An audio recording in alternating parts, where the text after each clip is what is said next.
मेरी शादी मुझसे 7 साल बड़ी मेरी विधवा भाभी से हो गई। मैंने साफ कह दिया मुझसे कोई उम्मीद ना लगाए। फिर 1 महीने बाद ही मैं दूसरी शादी कर लाया। मेरी भाभी मेरे घर के एक कोने में नौकरानी की हैसियत से रहती थी। अभी मेरी पसंद की शादी को 2 महीने ही गुजरे थे जब मेरी भाभी अचानक बेहोश हो गई। अस्पताल लेकर गए तो डॉक्टर ने बताया कि ये प्रेग्नेंट है। ये सुनते ही मेरे सर पर आसमान गिर पड़ा कि ये कैसे हो गया, क्योंकि मेरी भाभी से मेरे 2 रिश्ते थे। मेरी भाभी मेरी मौसी की बेटी भी थी और खानदान की बड़ी लाडली थी। मैं बचपन से उन्हें दीदी बोलता आया था और जब मेरे भाई की शादी हुई तो मैंने हमेशा उनका लिहाज किया, उनको भाभी कहा और बहन जैसा मान दिया। मेरे भाई भाभी के बीच बहुत मोहब्बत थी। मेरे भाई भाभी से बहुत ज्यादा मोहब्बत करते थे। मेरे भाई की 6 साल शादीशुदा जिंदगी बहुत खूबसूरत गुजरी थी।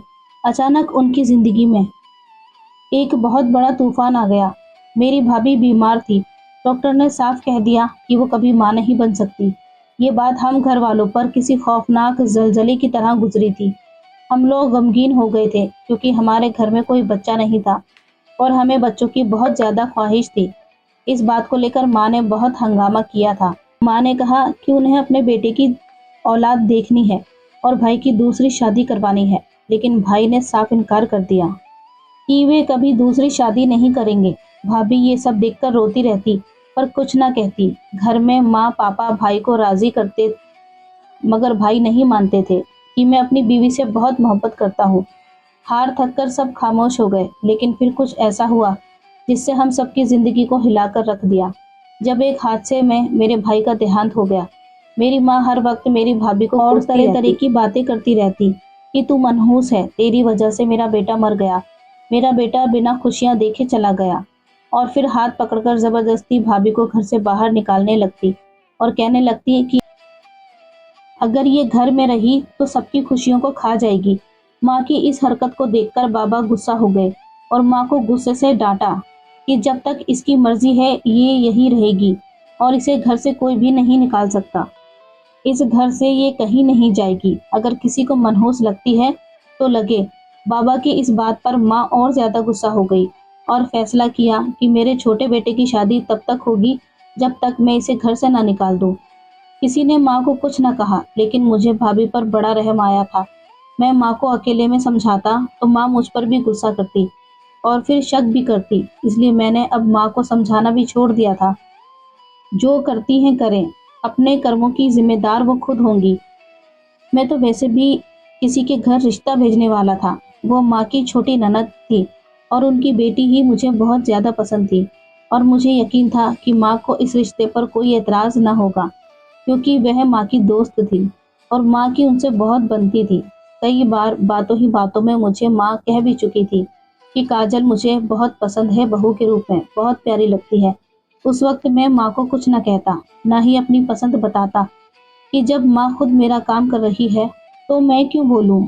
लेकिन माँ ने यह भी साफ कह दिया था कि जब तक भाभी घर में है हमारे घर में कोई भी खुशी की बात नहीं होगी। इसलिए मैं भी चुप था कि जब भाभी का पत्ता साफ हो जाएगा तो बात करूंगा। वक्त तेजी से गुजरा और देखते ही देखते 4 महीने हो गए, लेकिन मुझे हैरत का झटका तब लगा जब माँ का रूप एकदम बदल गया। पहले तो माँ भाभी को 1 मिनट के लिए भी बर्दाश्त नहीं करती थी, जबकि भाभी को घर में रहते हुए 4 महीने पूरे हो चुके थे। मैं समझता था कि माँ बाबा की वजह से खामोश है, इसलिए मैं भी खुश हो गया कि भाभी को कुछ तो सुकून मिलेगा। मैं और देर नहीं करना चाहता था, इसलिए मैंने माँ के सामने अपने रिश्ते की बात रख दी। मैं शादी करना चाहता हूँ, आप उसे बता दें। मेरी बात पर माँ बिल्कुल चुप हो गई और फिर जो बोली मेरे पैरों तले जमीन निकल गई। वो बोली कि मैं तुम्हारी बुआ से शादी की बात नहीं करूंगी, क्योंकि मैं चाहती हूँ कि तुम अपनी भाभी से शादी कर लो। माँ की बात सुनते ही मैं हक्का बक्का रह गया। माँ ये बात कैसे कर सकती है? मैंने माँ से कहा कि मैं शादी नहीं कर सकता। जब मेरी माँ मुझसे बोली कि तुम्हें अपनी भाभी से ही शादी करनी पड़ेगी। जब मैंने न माना तो माँ ने पापा को बताया, जबकि माँ की बात सुनते ही पापा दंग रह गए। वो भी यकीन नहीं कर पा रहे थे कि माँ को अचानक क्या हो गया। उन्होंने उनको मना भी किया कि ये सही नहीं है, पर जैसा कि पहले माँ भाभी को घर से निकालने पर तुली हुई थी, अब जबरदस्ती भाभी और मेरी शादी करवाने पर तुल गई थी। फिर उन्होंने पापा को भी राजी कर लिया। जबकि मुझे भाभी की शक्ल से नफरत होने लगी थी। वो मुझे सच में मनहूस लग रही थी, जिन्होंने हम सबकी खुशियां खा ली थी। मैंने माँ को याद दिलाया कि अब मैं उनका इकलौता वारिस बचा हूँ और मेरी शादी भाभी से होगी तो आप कभी दादी नहीं बन सकती। मेरे माँ बाप तो मेरी बात सुनते ही सुन हो गए और फिर मुझसे बोली, तुम्हारी भाभी एक खास औरत है। ये कह सकते हो कि वो बहुत बड़ी हस्ती है। अगर उसकी शादी तुमसे हो गई तो समझो कि तुम्हारी जिंदगी संवर जाएगी। सारी जिंदगी खुशियां तुम्हारे कदम चूमेगी। जबकि माँ की बात पर मैं दंग रह गया कि अचानक ये पासा कैसे पलट गया। कल तक भाभी मनहूस थी, आज वो खुशकिस्मत कैसे हो गई। और फिर मेरे लाख इनकार करने के बाद भी मेरी बात ना मानी। मैंने भाभी से बात की कि मैं उनसे शादी नहीं करना चाहता, पर वो कुछ ना बोली, ना ही माँ को मना किया। मुझे शक था कि जो सब हो रहा है वो भाभी की वजह से ही हो रहा है। उन्होंने कुछ माँ पर जरूर किया है और फिर लाख इनकार करने के बाद भी मेरी शादी मेरी भाभी से करा दी गई। लेकिन शादी के बाद मैंने साफ कह दिया कि मुझसे कोई उम्मीद ना लगाए। मैं कभी उन्हें अपनी बीवी की जगह नहीं दूंगा।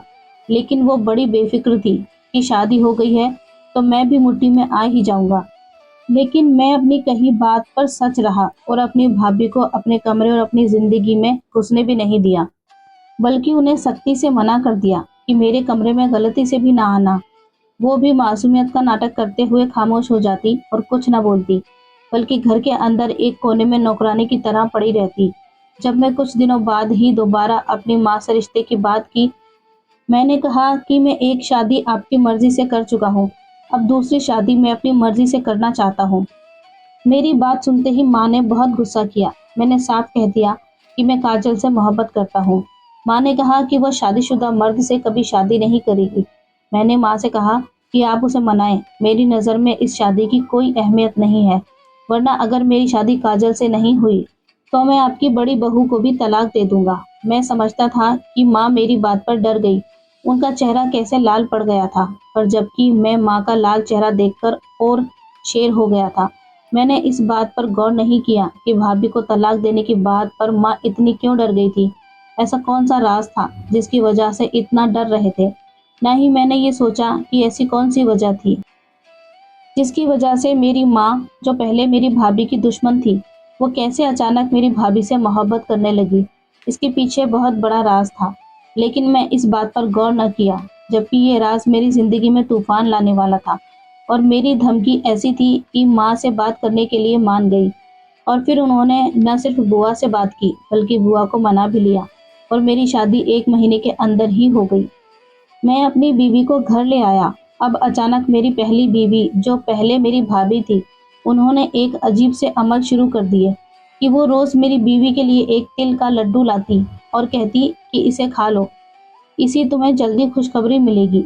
मेरी बीवी लड्डू खा लेती, जबकि मैं अजीब सी नज़र से अपनी पहली बीवी को देखता कि वो क्यों अपनी सौतन पर इतनी मेहरबान हो रही है। लेकिन फिर मैंने यह महसूस किया कि मेरी बीवी जब भी लड्डू खाती है तो बिल्कुल अजीब सी हो जाती है। उन सब से मैं बड़ा परेशान था। मैं अभी मेरी पसंद की शादी को 1 महीना ही गुजरा था, जब एक दिन मेरी पहली बीवी अचानक बेहोश हो गई और ये देखते ही हम सब बड़े परेशान हो गए। मुझे भी शर्मिंदगी हुई कि हम उनसे पूरे घर का काम करवाते हैं। उन्हें अस्पताल लेकर गए तो वहाँ के डॉक्टर ने जो बताया, उसे सुनते ही मेरे सर पर आसमान टूट पड़ा कि वो प्रेग्नेंट है। ये सुनते ही हम सबको यकीन नहीं हुआ, क्योंकि मेरी पहली बीवी प्रेग्नेंट नहीं हो सकती थी, लेकिन वो प्रेग्नेंट हो गई थी। मेरी बीवी का चेहरा लाल हो गया था, मेरे अंदर भी खून खौलने लगा था कि मैं तो उसके करीब भी कभी नहीं गया, तो वो प्रेग्नेंट कैसे हो गई। मैंने घर में हंगामा खड़ा कर दिया। मैंने बताया कि मैंने तो उन्हें कभी छुआ भी नहीं और ये तो माँ बन ही नहीं सकती। इस बात को सुनते ही मेरी माँ ने मेरे मुंह पर जोरदार थप्पड़ मारा और बोली कि तेरी ही औलाद है, अपनी औलाद को कौन इस तरह से कहता है। मैंने माँ को देखा कि वो इस तरह से कैसे कह सकती है। मैंने माँ को साफ कह दिया कि मैं एक गलत औरत के साथ अपना नाम नहीं जोड़ सकता, मैं इसे तलाक दे दूंगा। तलाक का सुनकर मेरी बीवी ने मेरे सामने हाथ जोड़ दिए और बोली, मुझे तलाक न देना, मैंने ऐसा कुछ नहीं किया, ये बच्चा आपका ही है। उसका ये कहना था कि मुझे और गुस्सा आ गया। मैं गुस्से से घर से निकल गया और वो लोग मेरे पीछे खुशी से झूम रहे थे। इस बच्चे के आने की वजह से वो खुशियां मना रहे थे, जो उनका पोता ही नहीं था। ना ही मेरा बेटा था। मुझ पर बहुत गुस्सा किया कि अगर मैं अपनी भाभी पर इल्ज़ाम लगाऊंगा या तो उन्हें तलाक देने की कोशिश करूंगा, तो वे मुझसे अपना सारा रिश्ता तोड़ देंगे। इनकी इस बात पर मैंने फैसला किया कि मैं अपनी पहली बीवी की करतूत को लोगों के सामने लाकर रहूंगा, ताकि शराफत का पर्दा हटे, ताकि सबके सामने उसका असली चेहरा आए। मैं चुपके से उसकी मेडिकल रिपोर्ट उठाई और घर से निकल गया। अस्पताल गया और दूसरे डॉक्टर से फाइल चेक करवाई, ताकि सबूत ले जा सकूं। लेकिन डीएनए टेस्ट की रिपोर्ट आई तो मेरे पैरों तले से ज़मीन निकल गई, क्योंकि वो बच्चा तो मेरा नाम प्रेम है, मैं लखनऊ का रहने वाला हूँ और पढ़ा लिखा हूँ। मेरी नौकरी भी अच्छी है और कुछ अखलाक भी मेरे बड़े भाई से बहुत अच्छे थे। मेरे बड़े भाई मेरी मौसी की बेटी को पसंद करते थे, मगर मेरी माँ को वो एक नज़र भी पसंद नहीं थी। माँ इस रिश्ते पर बहुत लड़ाइयाँ करती थी कि इस शादी को स्वीकार नहीं करूँगी, लेकिन भाई की मोहब्बत ज़ोरों पर थी। मैंने उनको समझाया कि भाभी के कदम मनहूस हैं, वो जब से पैदा हुई है कुछ अच्छा नहीं हुआ, पर भाई न माने। फिर वक्त गुजरने के साथ साथ हम भी भाई से हार मान गए। माँ को भाभी के हर काम से एतराज़ होता था। माँ भाभी का कोई भी काम पसंद नहीं करती थी, जबकि मेरे सामने बार बार काजल का नाम लेती थी कि काजल एक अच्छी लड़की है।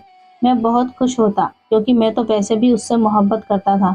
मेरा रास्ता आसान था, लेकिन फिर माँ को भाभी के खिलाफ एक ऐसी चीज़ पता चली जिससे सभी भाभी के खिलाफ हो गए और अब भाई की दूसरी शादी के पीछे पड़ गए कि मेरी भाभी बांझ दी। लेकिन भाई ने यहाँ पर माँ के खिलाफ बात की और दूसरी शादी से साफ इनकार कर दिया। लेकिन फिर भाई ज्यादा वक्त न रहे और उनका देहांत हो गया।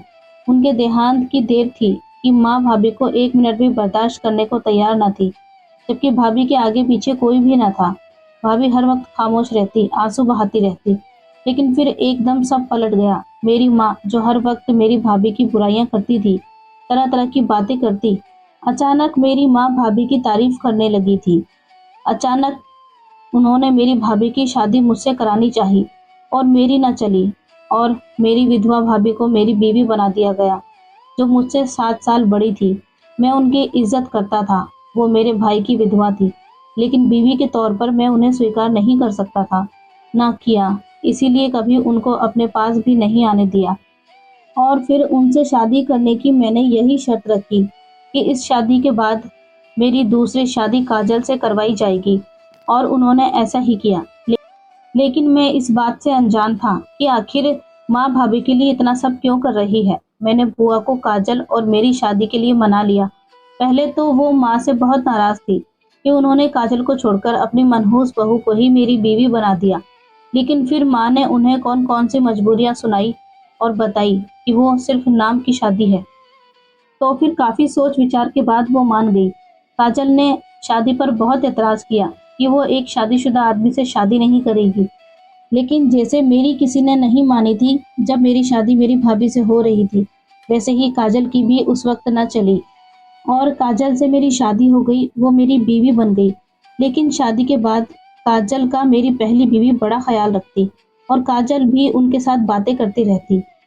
दोनों अच्छी दोस्त बन गई थी। लेकिन काजल जितना समय उनके साथ बातें करती, मुझसे उतना ही चिढ़ती, और खासकर जब वे तिल का लड्डू खाती तो मुझसे बुरी तरह चिढ़ने लग जाती और मेरे पास तक ना आती। रोज रात को जब वो ये समझती कि मैं सो गया हूँ तभी कमरे में आती। उसकी इस हरकत से मैं बहुत परेशान हो चुका था और अब तो यकीन हो गया था कि ये सब मेरी पहली बीवी यानी सुमन कर रही है। लेकिन इससे पहले कि मैं कोई बड़ा कदम उठाता या उसे कुछ कहता, वो प्रेग्नेंट हो गई, और मेरे बार बार कहने के बावजूद वो बच्चा मेरा नहीं है। किसी ने यकीन नहीं किया, लेकिन अब बहुत हो गया, इसलिए डीएनए टेस्ट करवाया। लेकिन जो बात सामने आई वो मेरी रूह को झंझोड़ कर रख देने वाली थी। मैं फाइल हाथ में पकड़े देख रहा था और उस पर लिखा सब कुछ बार बार पढ़ रहा था, पर अब मुझे यकीन नहीं आ रहा था कि ये सब कुछ सच है। मेरा दिमाग घूमने लगा।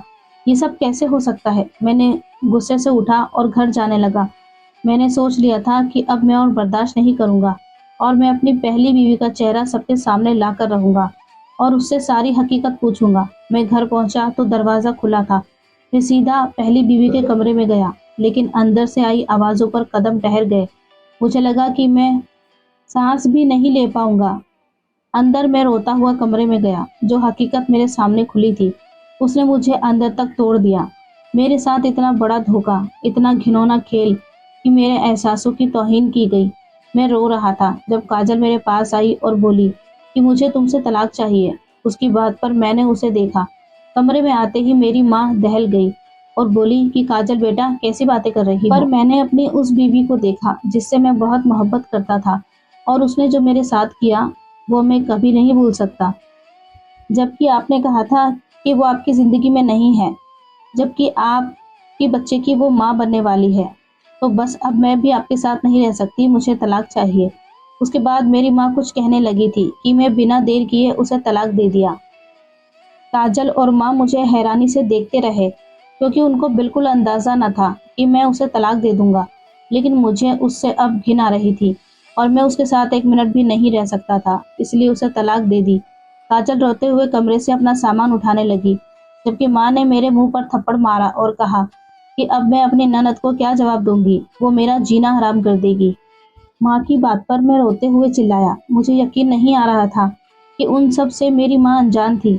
मैंने अपनी माँ से कहा कि मेरा तो दिल करता है कि मैं अपनी पहली बीवी को भी तलाक दे दूं और आपको भी छोड़कर चला जाऊं, कि आप सबने मिलकर मेरे साथ इतना बड़ा खेल खेला है।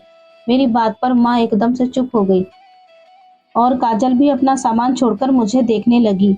जब माँ डरते डरते बोली कि मैंने क्या किया, तो मैंने माँ से कहा कि मुझे सब कुछ सच बताएं कि ये सब कुछ क्या है, क्योंकि अब आपकी बातें मैं जान चुका हूँ, सारी हकीकत से पर्दा उठ चुका है। तो मेरी माँ सुनते ही रोने लगी और फिर मुझे सारी हकीकत बताने लगी। मेरे भाई और मेरी पहली बीवी की शादी पसंद की थी, लेकिन मेरी पहली बीवी को माँ पसंद नहीं करती थी, इसलिए भाई ने उनका फायदा उठाया और अपनी कमाई भाभी के नाम कर दी। मेरी भाभी नहीं बल्कि भाई बीमार थे और ये बात भाई को मालूम थी, इसलिए भाई ने भाभी को धमकाया कि अगर उन्होंने ये बात किसी को बताई तो मैं तुम्हें तलाक दे दूंगा, सिर्फ इसलिए कि कोई उन पर सवाल न करे। वहीं दूसरी तरफ भाभी बांझ और मनहूस के ताने सुनकर अंदर ही अंदर घुल रही थी। फिर एक और सितम उन पर टूट गया कि भाई का देहांत हो गया और माँ ने उसका कसूर भी उन्हीं पर डाला। जब मैं पानी पीने उठी तो भाभी के कमरे से आवाज सुनी, कमरे की तरफ गई और अंदर भाभी को रोते देखा और सारी हकीकत सुनते ही माँ को साफ हो गया। उन्हें अपना रवैया याद आ रहा था। वो अचानक से ऊपर वाले के कहर से डर गई थी और भाभी से अपने किए की माफी मांगी और बहुत रोई। फिर उन्होंने फैसला किया कि मुझसे उनकी शादी कर देंगी। लेकिन फिर जब मैंने काजल से शादी की शर्त रखी तो माँ मजबूर हो गई और उन्होंने मुझसे मेरे रिश्ते की बात की तो बुआ ने साफ इनकार कर दिया। पर माँ ने उन्हें मना लिया। लेकिन रिश्ता होने के दूसरे दिन काजल माँ से मिलने आई और माँ को बताया कि वो किसी और से मोहब्बत करती है और उसके बगैर नहीं रह सकती। काजल की बात सुनते ही माँ परेशान हो गई और फिर काजल को समझाया कि अभी वो शादी कर ले, कुछ वक्त में हालात बेहतर होंगे तो तुम तलाक ले लेना। तलाक के बाद तुम्हारी माँ तुम्हारी उससे शादी करा देगी, वरना कभी उस गरीब से तुम्हारी शादी नहीं होगी। और ये हकीकत थी, क्योंकि काजल जिसको पसंद करती थी वो गरीब था और काजल की उससे शादी हरगिज नहीं हो सकती थी। काजल ने माँ की बात मान ली, जबकि माँ ने ये सोचा कि एक बार शादी हो जाएगी तो काजल उस लड़के को भूल जाएगी और कुछ दिन गुजरने के बाद उन रिश्तों को स्वीकार कर लेगी। वहीं काजल ने मुझसे भी इस रिश्ते को लेकर कुछ वक्त मांगा, जो मैंने उसे दे दिया। लेकिन वो मुझसे दूर रहती और रात के अंधेरे में लौटती। लेकिन दरअसल वो अंधेरे में लौटने वाली काजल नहीं थी और ये भी मेरी माँ की ही साजिश थी, क्योंकि काजल मेरे साथ रहने को तैयार न थी और वो मेरी पहली बीवी से मेरा ताल्लुक मजबूत करना चाहती थी, औलाद के जरिए। फिर सुबह होते ही काजल अपने कमरे में और मैं अपने कमरे में चला जाता। इस तरह काजल, जिसे मेरे पास आना था, इस रिश्ते को स्वीकार करना गवारा न था, क्योंकि मेरी शादी में होते हुए भी वो खुद को किसी और की अमानत मानती थी। डीएनए टेस्ट की रिपोर्ट पर अपना बच्चा देखकर मैं पत्थर की तरह खड़ा रहा। लेकिन जब मैं घर वापस आया तो माँ काजल को समझा रही थी कि वो तलाक लेकर अपनी जिंदगी खराब ना करे, पर फिर भी वो अपनी मोहब्बत का इजहार किसी गैर मर्द के लिए कर रही थी, जो मेरी इज्जत को गवारा ना था। मैंने उसे तलाक दे दी। मैं सबसे नाराज था। मेरी माँ भी परेशान थी। काजल जा चुकी थी और उस मर्द से शादी भी कर चुकी थी। 9 महीने बाद मेरे घर बेटा पैदा हुआ, जिसे देखते ही मेरा दिल नरम पड़ गया और मैंने सच को स्वीकार कर लिया उस बात को कई साल गुजर चुके थे। मेरे 2 बच्चे और पैदा हो चुके हैं और अब मैं अपनी पहली बीवी से बहुत मोहब्बत करता हूँ क्योंकि वो एक बहुत ही अच्छी और प्यारी बीवी है। कभी किसी को ज़बरदस्ती अपनी ज़िंदगी में शामिल ना करें और अगर मजबूरन भी किसी को शामिल करना हो तो उसका साथ दें। अगर आपको हमारी कहानी पसंद आई हो तो लाइक करें, चैनल को सब्सक्राइब करें और बेल आइकन दबाना ना भूलें। मिलते हैं कल एक नई कहानी के साथ। तब तक अपना ख्याल रखें। Thanks for watching.